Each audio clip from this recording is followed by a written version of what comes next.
21:15:9 features a trio of barbell movements back-to-back with 3 gymnastic elements on the rig. Each set of movements build in complexity as the rep count decreases each round. The relatively simple deadlift leads to the slightly more technical power clean. And the clean leads to the snatch, the most technical of all barbell movements. Elements on the rig follow the same repetition scheme and format.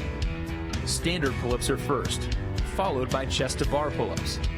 The finishing piece is the highly technical bar muscle-up.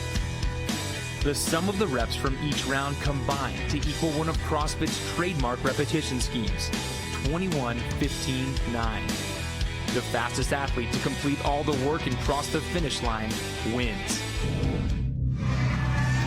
You heard Rory mention it, the 3-time defending champion in this heat, the third of 4 heats. He'll work out of lane number 7. And my mind is blown along with everybody else's. Rich Froning, we never see him in anything other than the top. He's had a rough Friday, a really tough Friday, but he needs to do something big in this event if he has any shot at getting back up to the top. Another man in this third heat, he was on the podium last year with Rich Froning, that's Ben Smith. And Ben Smith, he's such a great all-around athlete, but I tell you what, you put a barbell in this guy's hands and he's deadly, so I'm expecting to see a really great event for him in this one. The 21:15:9 complex is underway. The athletes with 155 pounds on that barbell open with 8 deadlifts. They move on to 7 power cleans and then 6 snatches. At the top of your screen, the movement the leader is currently on will have a blue box around it. The names of the participants will be underneath that. The leader will be highlighted in blue. The time to beat is 4 minutes, 41.97 seconds. That belongs to Travis Mayer. Now you think 155 pounds for these guys is not very heavy at all, especially with those deadlifts, but it's the way that it's being worked here. An easy movement for 155 pounds, then we increase the difficulty, and then we end up in even more difficulty with the snatch with the 155. Again, 155 is not difficult for these athletes, but it's how that 21:15:9 works. So magically devious. Dan Bailey will be the first man moving on to the pull-up bar. Rich Froning is there as well in lane number 7, and in lane 6, Kyle Kasperbauer.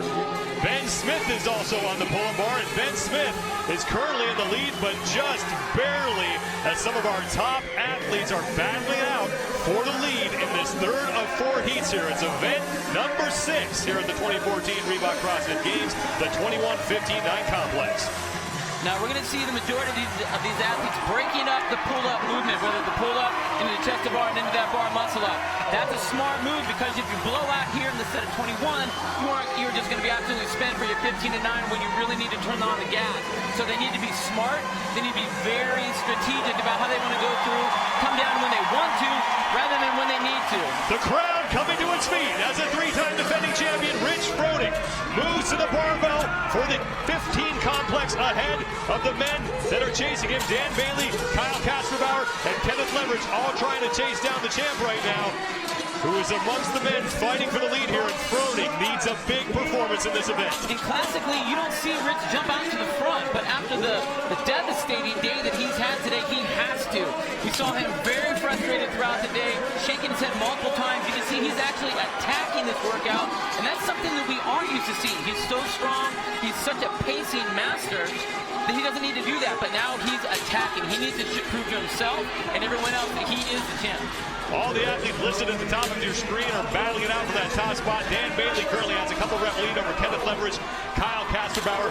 Rookie Cole Sager out of the Northwest is there as well, and as is Rob Forte out of Australia. Dan Bailey moving to the pull-up bar, as is Rich Froning. Froning getting to work on his pull-ups. This is the set of 15 total reps on that pull-up bar. It starts with pull-ups. You just have to get your chin above that bar, any means necessary. And then on the chest to bar, pretty simple, touch your chest to the bar. And I think that all these athletes are being real smart. They know that all weekend the athletes have been tearing their hands on this bar, so they want to make sure that they aren't sitting on the bar too long, trying to rest as much on that grip as they can. Again, coming down when they want to rather than when they need to.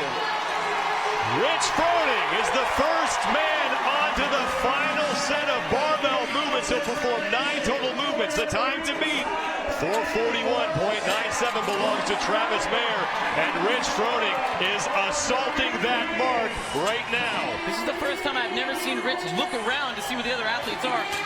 He's going into this, I mean, with true reckless abandon that we haven't seen him do before. He's not stopping or breaking or resting. He is attacking this workout. Froning is ahead of Kenneth Leverich. The scoreboard is behind Froning, as is the rest of the field, and Froning is back up to the pull-up bar. 9 total movements for the 3-time defending champion. 100 points goes to the winner of this event, and those are 100 huge points for Rich Froning. That's exactly what he needs. That's exactly what he needs. Froning on the bar muscle-ups. 1 more to go. Dan Bailey and Kenneth Leverich battling for second, and the champ is back. Rich Froning demolishing the time to beat, 4:16.63. Wow, he really needed that. You can see there was actually a look of relief when he came across the finish line, actually being able to really blow out the workout instead of just barely make it through the workout. Dan Bailey and Kenneth Leverich now battling it out. Leverich in the middle of your screen. Still a lot of valuable points out there. Travis Mayer will have the second best mark. Kenneth Leverich will finish second in this heat. And now it's Dan Bailey across the finish line. And that was a great showing by Kenneth Leverich. He actually did 2 or 3 extra reps because he was getting no reps on those, but strong work all the way through that entire event. Lukas Högberg is in. Dan Bailey is in along with Rich Froning, your winner of this heat. Now Rob Forte has finished. Kasperbauer is out there still working. Neal Maddox still working. Ben Smith in the red shirt, he's still working. Neal Maddox coming across the finish line. Maddox won the 2 prior events that took place in the soccer stadium and racked up 100 points in the process. I'm just shocked on Ben Smith on how far back he really is. I'm actually kind of shell-shocked on it. Ben Smith finally got himself across the finish line. In lane number 1, Will Moorad out of the Central East region is finished. And now it's rookie Cole Sager and rookie Jonne Koski still on the floor. Sager thought he was done. He took off. Jonne Koski with 1 bar muscle up to go, as does Cole Sager. They're competing against everybody else in the field, not just this heat. So Sager will finish. There's a 7-minute time cap well inside of that. Good result for the rookie and the former University of Washington football player. Now Jonne Koski out of Europe, the only man left on the floor. And you can see the bars are starting to do some damage to these athletes' hands. And Jonne's just having a rough time with those hands. He's actually trying to put the chalk on, trying to cover up as much of that blood as he can. You can see him looking down all the time to his hands to see what's happening. And those of you who may be new to CrossFit, this is a very unique element of the sport. The man who finishes last often gets cheered louder than the man who finishes first. And the world's fittest cheerleading crew is over there encouraging Jonne Koski. And right there, Neal Maddox actually just gave Jonne a glove to help that out. When are you going to see that anywhere else? I'm in competition with you, and I'm going to help you get through this because I want you to get through this. 10 seconds to go, and Koski makes it, and he will get over to the finish line. And listen to this crowd applaud the effort from the 19-year-old from Pori, Finland.